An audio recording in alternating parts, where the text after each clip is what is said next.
I'm on my way back into the past. Oh look, there it is. When I was 16, I went on an unforgettable train ride. Now, unfortunately, there aren't any photos of that day, but I walked up those exact stairs, stepped onto this exact train. A train without wheels. Die Zukunft hat begonnen. The Transrapid literally floated above its track, held up and propelled by the power of magnets. It routinely reached insane speeds, taking visitors like me around its test track. I remember intently watching the speed display and couldn't believe when it edged past 400 kilometers per hour, because it just felt so smooth. I was sure I was riding the train of the future. Turns out, I was wrong.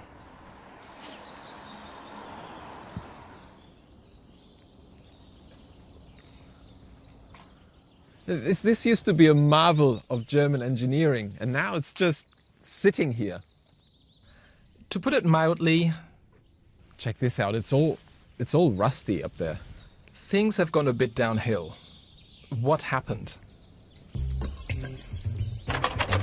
If you, like me, grew up in Germany in the 1990s and 2000s, it was impossible not to hear about the Transrapid. It was a constant topic in the media. Das Transrapid-Projekt. Die Magnetschwebebahn Transrapid. And many a politician's poster child. It was a high-speed magnetic levitation, or maglev, train.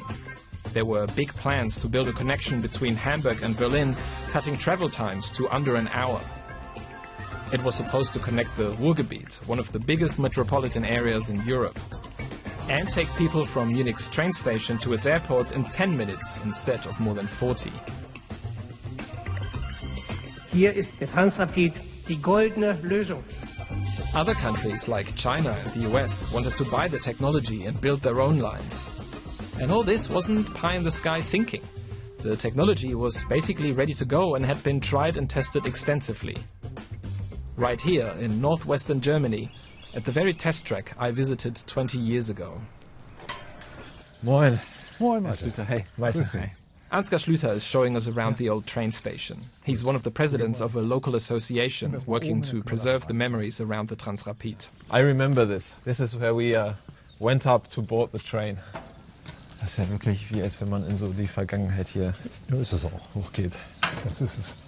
He also worked for the company that ran the test track for more than 20 years. Die Besucher haben sich dann dort unten im Besucherzentrum angemeldet, sind dann, zu Beginn der Fahrt haben sie sich dann hier erstmal gesammelt, eine komplette Fahrt. Dann ist das Fahrzeug eingefahren, dann wurde dann hier geöffnet und dann konnten die Besucher von hier aus dann ins Fahrzeug gehen für die nächste Fahrt. Und heute fährt hier nichts mehr? Heute fährt hier nichts mehr. Transrapid ist weitestgehend abgebaut, auch ein Großteil des Motors ist schon ausgebaut.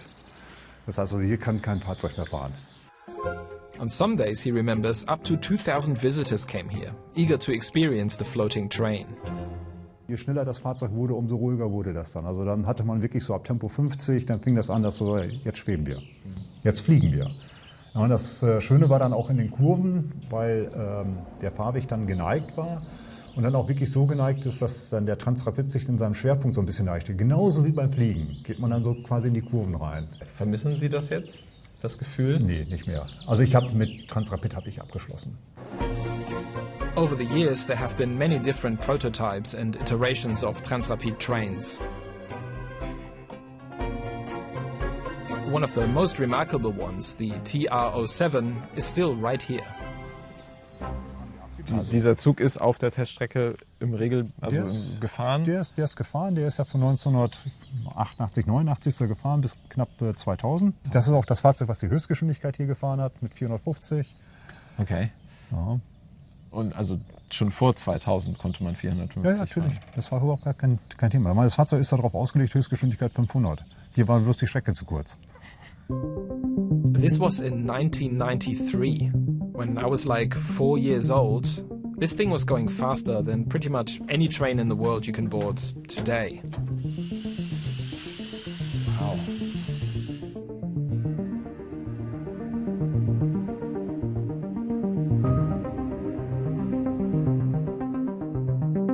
hier sind ja wirklich noch die alten Sitze.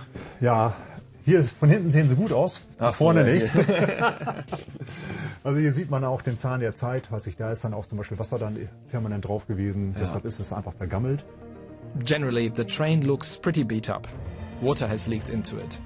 Ansgar and his association, all volunteers, are working to fix it. They're also running a visitor center where people can find out about the history of the Transrapid and how it worked. Wenn ich den jetzt einschalte, dann, wie gesagt, gibt es Strom auf die Magnete, es wird geregelt, wird der Abstand gemessen und dann schwebt es einfach. Jetzt kann man da sehen, wie es jetzt ganz allmählich hochgeht und es schwebt. It's magic. Magic, ne? The basic idea for this is actually fairly old. This guy built a functioning model as far back as 1914. And from 1934, this guy, Hermann Kemper, filed patents in Germany for a levitating railway with wheel-less vehicles guided along iron rails by magnetic fields. These, in essence, outlined how the Transrapid would later work. The red things here are electromagnets built into the lower part of the train. When you switch them on, they pull up the train towards steel plates along the track, the green things. Sensors measure the gap between the train and track, and if you regulate the power just right, the train levitates. Das erlaubt mit auch die hohen Geschwindigkeiten. Ich habe dann eben die ganze Rollreibung, habe ich nicht, die sind alle weg. Dadurch, dass ich ja nirgendwo Kontakt habe, habe ich auch nirgendwo Verschleiß. What's also special is that the motor isn't inside the train, but built into the track. It's essentially a rolled-out electric motor, carefully arranged coils that create a moving electromagnetic field pulling the train along. And all this didn't just work in those retro 3D animations, it worked in real life. But that alone wasn't enough. Technologie ist ausgereift, war ausgereift, keine Frage. Aber der ganze Kontext stimmte letztendlich nicht.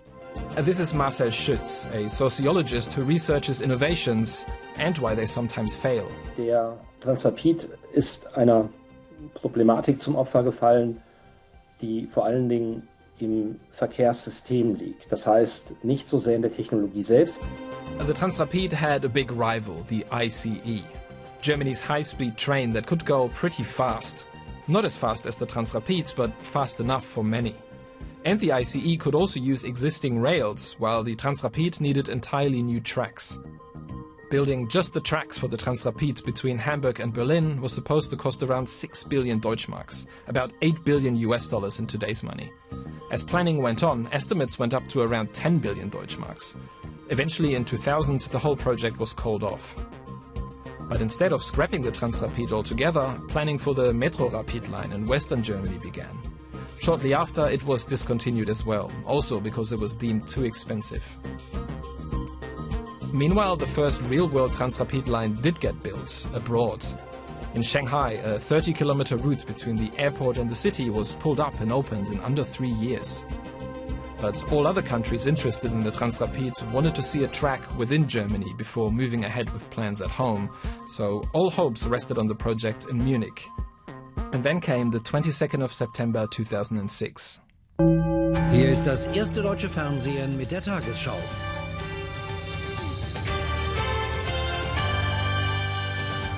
Guten Abend, meine Damen und Herren.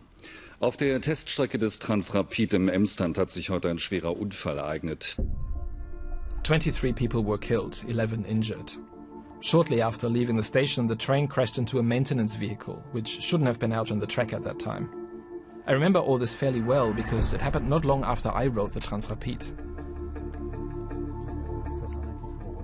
Ansgar was okay to take us to where the accident happened, but he didn't want to talk about it in front of the camera, saying he wants to leave that day in the past.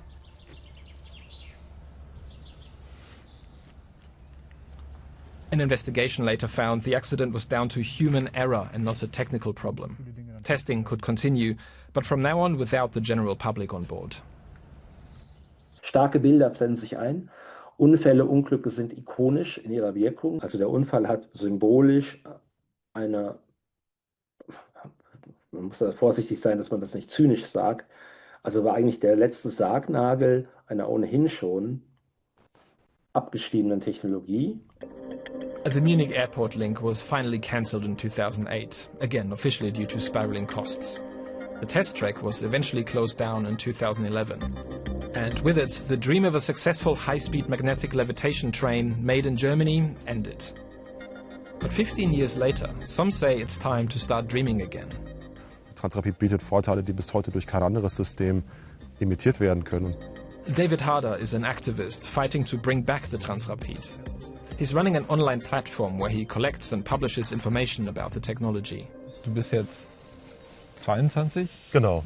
Das heißt, als das ganze Ding hier dicht gemacht wurde, warst du 7 Jahre alt? Genau, ungefähr, ja. Und was fasziniert dich trotzdem so daran, dass du dich damit so viel beschäftigst? Diese Technologie ist nicht nur historisch gesehen spannend, sondern bietet auch noch so eine Menge Vorteile, die wir besonders in der heutigen Zeit mit der unzuverlässigen, unpünktlichen Bahn, dem wachsenden Verkehrsaufkommen im Fernverkehr, auch im Flugverkehr haben. Also da wird mir einfach klar, wir brauchen dringend so eine Lösung wie den Transrapid.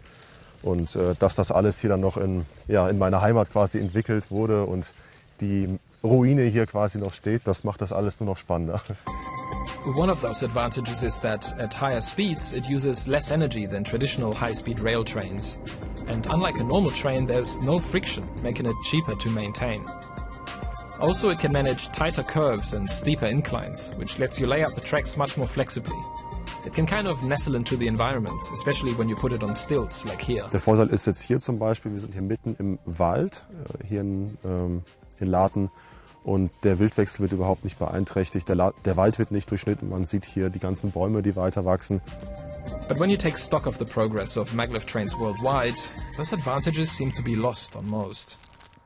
The US, for example, just scrapped a planned maglev connection after around a decade of planning.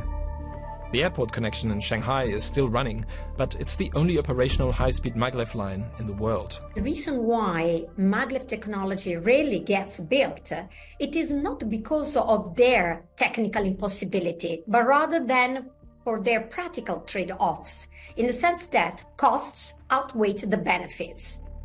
Francesca Pagliara is a transport researcher, mainly looking into high-speed rail and related technologies, like maglevs. Unlike normal trains, maglev systems need entirely new infrastructure. For example, you cannot reuse existing tracks. The guideways, power systems, and control tech, they are all specialized, which drives costs way up. There seem to be only 2 countries willing to fork out the money needed to build all this. One of them is China, which has developed its own maglev train, claiming it can reach speeds of up to 600 kilometers an hour. And the other is Japan, where research has been underway for decades. They've developed a train that can go up to over 600 kilometers an hour. Work is underway to build a line connecting Tokyo and Osaka. The first part was originally planned to open in 2027, but now it's not expected to open anytime before 2034. It is a very busy corridor, okay? And the high-speed rail line, it is close to saturation. And so magnetic levitation makes sense on this ultra-high demand corridor because it will have the capacity. It seems that maglev systems are rather than a single premium corridor, while high-speed rail, works as a network.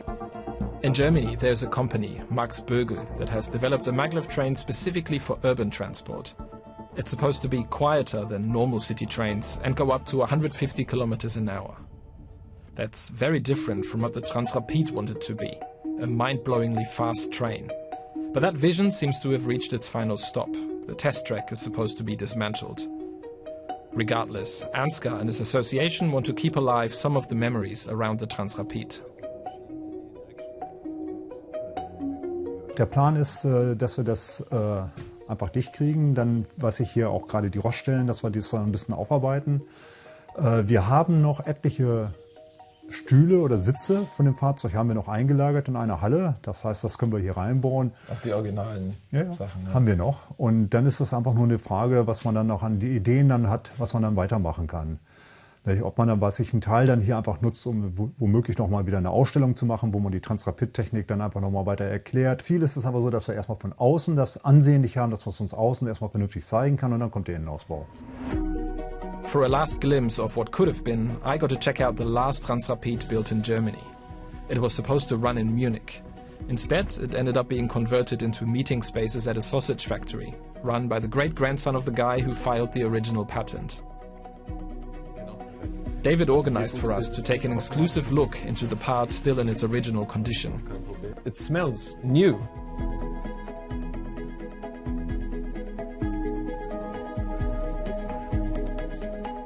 Wie ist das jetzt für dich, hier in diesem Zug zu sitzen? Ja, es fühlt sich so ein bisschen magisch an, weil ich dieses Fahrzeug ja auch auf der Teststrecke in meiner Kindheit drauf gesehen habe und eigentlich auch jahrelang immer rein wollte, aber nie durfte, weil ja eben kein öffentlicher Besucherbetrieb mehr war, hier drin zu sitzen und sich das einfach nur vorzustellen, wie schön es hätte sein können. Jetzt vor allem auch in München die Strecke, das macht dann schon ein bisschen traurig.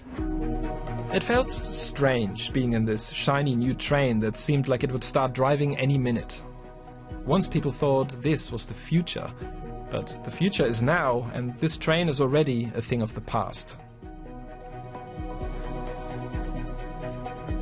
Now, what do you think? Would you want your government to build a high-speed maglev train like this? Let us know in the comments. Don't forget to hit subscribe and go to dw.com for more infos.